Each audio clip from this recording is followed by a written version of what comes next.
Hi, it's Fiestaro. Hello, Cancer Placement. So, yes, this is your mid-December love reading. Okay, so syempre, before tayo mag-start, kung hindi ka pa nakakapag-subscribe, please do subscribe and hit the notification bell para lagi po tayo maging updated sa mga mangyayari pa lang. Okay, and yeah, don't forget na mag-follow sa atin pong FB page. And kung may tanong po pagdating sa private reading, you can message me sa akin pong FB page for more info. Okay? And yes, if you're interested na magpa-reading sa aking friend, message nyo lang po siya sa kanya pong FB page na Perception of Light. Okay?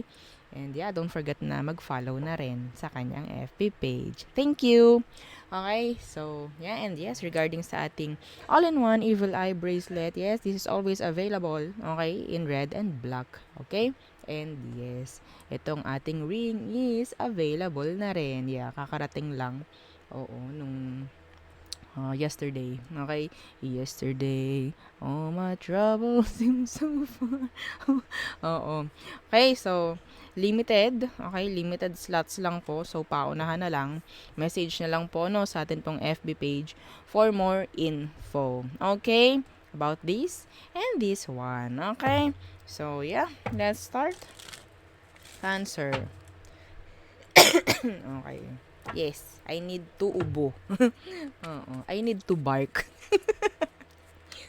Yeah, bark. Oo. Oo. So, ang tanong, Cancer, who is the person on your mind? O, diba? Anong meron sa kanya? Paano natin malalaman na siya yun? Cancer, anong meron?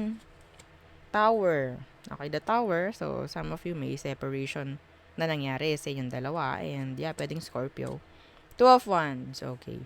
May distansya na. Okay. Some of you, LDR kayo ng taong to. LDR. There is separation here. May pagpili for some of them.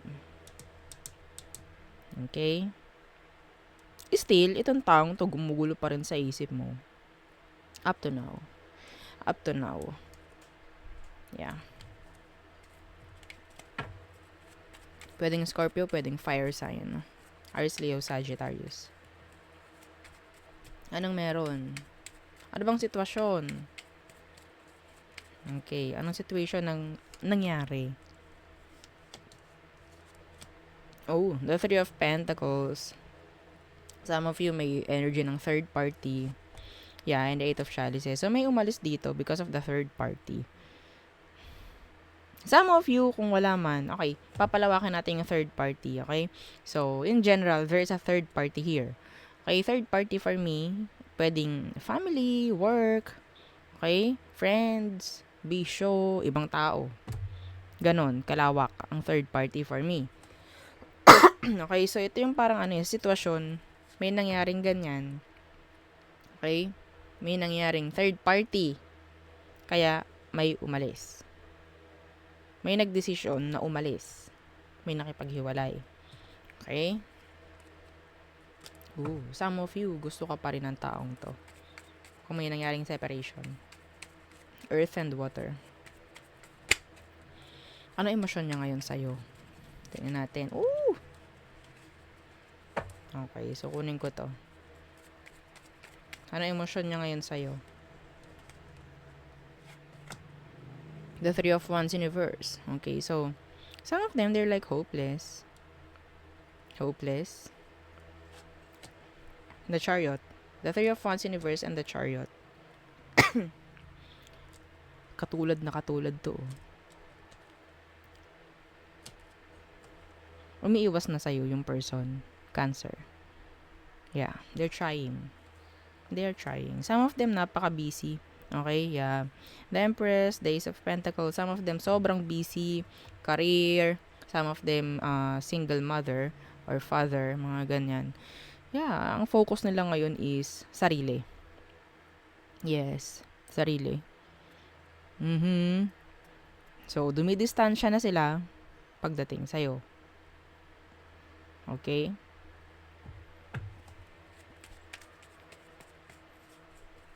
Yeah. Some of them, talagang kinakalimutan na kung ano ba yung emosyon nila para sa'yo. Anong next action niya for you? Or sa sitwasyon? Anong next action niya in general? The Ten of Swords in reverse and the Five of Pentacles. Okay, some of them,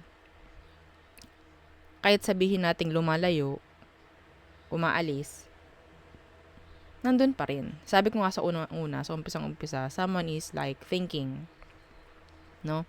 Thinking pa rin sa isang person, no? Kahit may nangyaring separation. Hindi pa rin kasi nga totally kaya. Okay? Next action nito, sabihin nating magparamdam. Yes, kasi hindi niya kaya. Yeah, some of them, they're like stalking. Nag-i-stalk. Pero there's no reaching out. Okay? Walang communication na mangyayari. Okay? Pwedeng may papakita lang sa'yo itong taong to. Post. Whatsoever. Okay? Pero yung message is direct for you. Okay? So, ganun lang. Yeah. Pero ang ipapakita nan is parang wala na siyang pakialam sa sitwasyon, sa'yo. Pero malalaman mo, mararamdaman mo. Yeah. May mga ipapakita sa'yo tong taong to. Directly.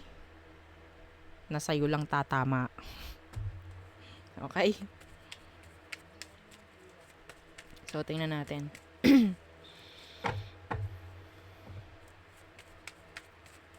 Some of you, talagang nakakalimutan mo na rin tong taong to. Or sabihin natin, hopeless ka na pagdating sa kanya. Parang wala nang magawa. Like, okay, kailangan natin mag-separate ways. Like that. Ano ba ang advice for you, Cancer? The Eight of Swords in reverse. The Two of Pentacles in reverse.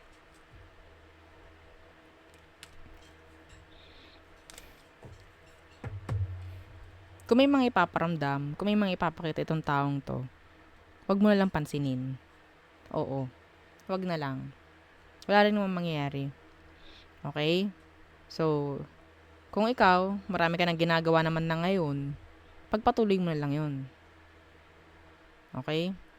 Kasi kapag itong taong to, pinansin mo pa rin sa mga burechi niya, no? Post, yan, mga ganyan. May ma-post yan. Pahihirapan lang din eh. Mahihirapan lang din siya sa sitwasyon. So, try to help each other na mag-move on. Okay? Kasi itong taong to, sabihin natin, yeah, they're moving on. Okay? But yes, nahihirapan sila. So, that is why some of them pwedeng gumawa ng hakbang na magparamdam. Okay? Gumawa ng action pero hindi directly sa'yo. Kapag kumagat ka sa ganun, kapag nakita niya nag-react ka, nag-sin ka sa mga idea niya, mga ganan ha, papahirapan nyo lang yung sarili nyo. Papahirapan nyo lang yung isa't isa. So, much better, huwag na lang. Okay? Huwag na lang. Magugulo. Magugulo yung frequency, magugulo yung pathway ng taong ito. Huwag mo nang gatungan pa, oo, yung gustong mangyari ng taong to. Okay? So, tulungan na lang kayo na mag-move on. Pareho kayo. Kung makita mo man yung post niya, huwag mo lang pansinin. Yes. Kung ikaw naman is totally okay na rin naman na hindi na kumunik. Oo, kasi yung sinasabing magkukumustahan kayo, naku po, real talk lang. Pababalikin nyo lang, oo, pababalikin nyo lang yung kung anong meron sa mga emosyon. May aasa dun eh. Okay? Walang gagawa ng move nang wala lang. Ha? Gets nyo? Oo, sana gets nyo, no? Okay. So, yeah. Hayaan nyo na lang. Oo, yun lang aking advice. Hayaan nyo na lang. Huwag nyo lang tingnan hanggat kaya. Okay? So, tayo tumungo na sa all signs. Diba? Ubong-ubo. Yes. Okay. Hang on. Okay. So, Aries. Connection with this Aries is getting weaker and weaker and weaker and weaker. Taurus, they're not available emotionally. Gemini, tama ba? Aries, Taurus. Yeah, Gemini. May move na gagawin si Gemini pagdating sa'yo. Cancer, suko. Oo. Susuko na, pasuko na tong si Cancer. Leo, a player. Virgo, a narcissist, a liar. Hindi lahat sinasabi is totoo. Okay? Libra, they want a comeback. They want a repeat with you. Scorpio, they're healing. Sagittarius, some of them, no, they're like manifesting you. Gumagawa ng ritual yung iba. There's manipulation here, okay, in general. Capricorn, no plans pagdating sa sitwasyon nyo. Aquarius, unfinished business. Pisces, they're avoiding you. Okay? So, yeah, yun po ang ating reading for Cancer placement. So, thank you. Bye!